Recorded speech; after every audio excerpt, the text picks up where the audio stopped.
All right, hi chemistry folks. In this video, we're gonna talk Lewis structures. Now, a Lewis structure is a way to show the valence electrons and bonds in a compound. We have both ionic and covalent Lewis structures, and in this first video, we're gonna focus on ionic.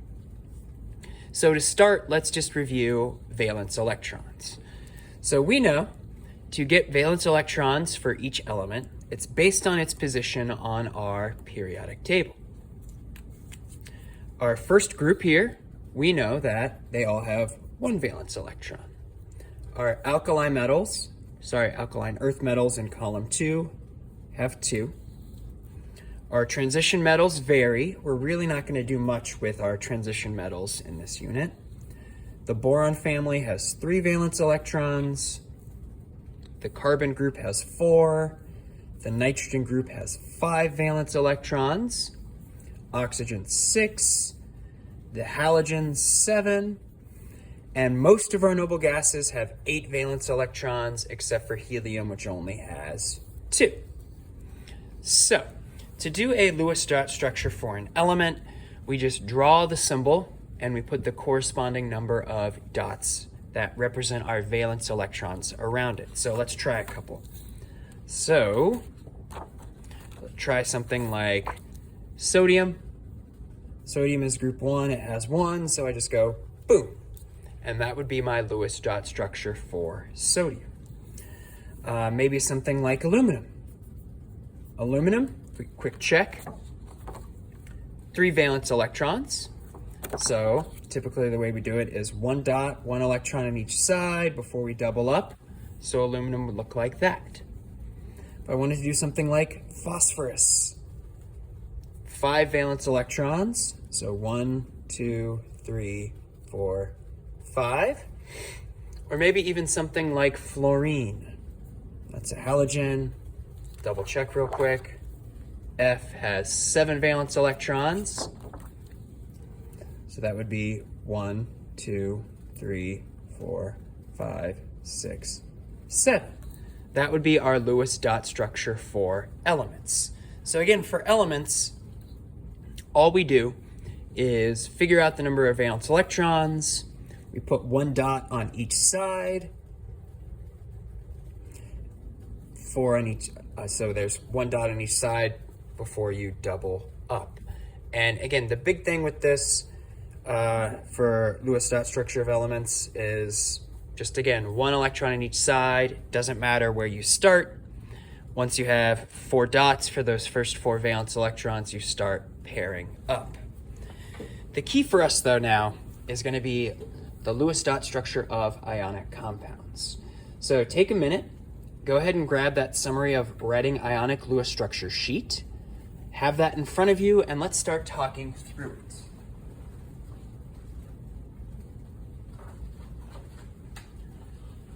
So, when it comes to writing out ionic compounds for their Lewis structures, our first step is just making sure we know if the bond is ionic or covalent. Then what we do is draw the Lewis dot notation for each element in the formula. And then because we know that ionic compounds transfer electrons, we're going to draw arrows showing that transfer from our metal to the nonmetal. And then we're going to show the results of that transfer by writing element symbols again, but in brackets. So when we have ions, we have brackets, and we put the charge outside of the brackets. And then we also are going to show those electron dots on the non-metal. And as we should see, there should always be 8 valence electrons on that non-metal. So let's try first with Na2O. Okay. So first I'm just going to draw my electron dots. So Na, I have 2 of them. That's what that 2 there means. Dot and dot. And then I have oxygen. Get that one out of the way. Oxygen has how many valence electrons? 6. 1, 2, 3, 4, 5, 6. And then we want to show arrows showing that transfer again for ionic compounds. it's always the metal losing its electrons or donating its electrons to the nonmetal. So notice oxygen has 2 unpaired electrons. So where do you think the sodium electrons go? They're going to go to those unpaired electrons. So we make a pair there and there. And then what we're left with is Na with no valence electrons, at least not the ones that it started with. Put it in brackets. There's 2 of them. Because we lost an electron, we know it's a charge of plus. And then our nonmetal now, our oxygen now has 8 valence electrons. And we're going to put brackets around it. And because oxygen gained 2 electrons, it has that charge of 2 minus. So that bottom picture, that would be our Lewis dot structure for sodium oxide. Okay, let's try AlCl3. So again, start with aluminum, 3 valence electrons. We have 3 Cl's. They each have 7.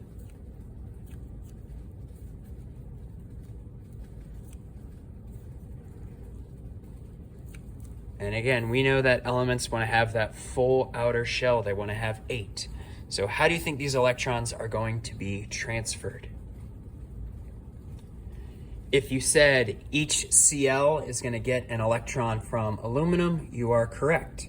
So I'm going to draw my arrows. I'm going to make a pair there. So that Cl has 8. Make a pair there. And then all the way over to that last Cl. So each electron goes to one of those Cl atoms to make chlorine have that full outer shell. So we have Al now in brackets. And let's think, aluminum lost 3 electrons, that resulting charge 3 plus. We have Cl. Each Cl now has 8 valence electrons. Let's make sure we put it in brackets. There are 3 of them. And then each Cl gained an electron, so its charge would be -1. Okay, so we're starting to hopefully see a pattern with these 2 ionic Lewis structures. For these ionic Lewis structures, our metal is always going to wind up with no electrons around it and a positive charge, and our nonmetal always has 8 with a negative charge. So we can actually just skip to that final answer. So let's take a look at NaF and CaF2. So for NaF, okay, let's think about this. It's sodium. You know it's going to be in brackets. We don't draw any electrons around it. And think to ourselves, what is our charge on sodium? Okay, that's where knowing oxidation numbers help. Remember our oxidation numbers, wrong table. So we have valence electrons here, but also the first group is +1. Our second group is +2. These guys are +3, plus or minus 4, and then -3, -2, -1 for our oxidation states or charges. So we're just going to include that oxidation state or charge on our metal and nonmetal. So sodium in group 1, it loses that 1 electron, so we know that charge should be +1. Okay, then it's bonded with F. F in brackets. We should always have 8 valence electrons. 1, 2, 3, 4, 5, 6, 7, 8.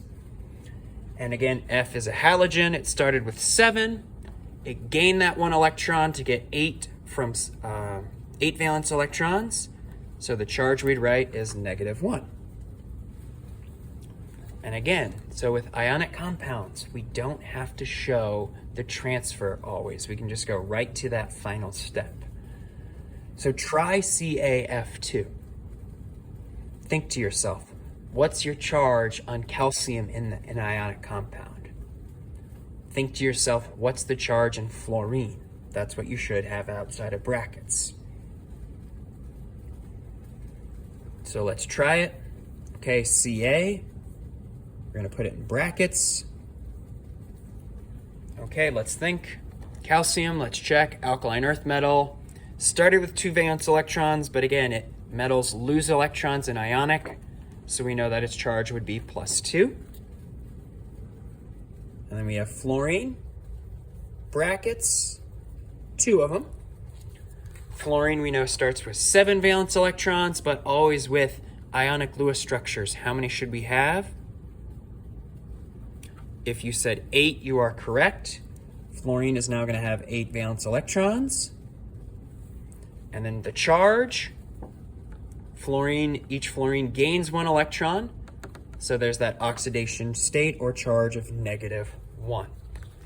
So again, as we look at those last 2 examples, for ionic Lewis structures, we're always going to write the metal in brackets with its positive charge based on its periodic table position. Then our nonmetal always should have 8 valence electrons around it, and then the corresponding negative charge based on its periodic table position. With our first 2 examples, I was just trying to show you that electron transfer, but I don't need to see that work.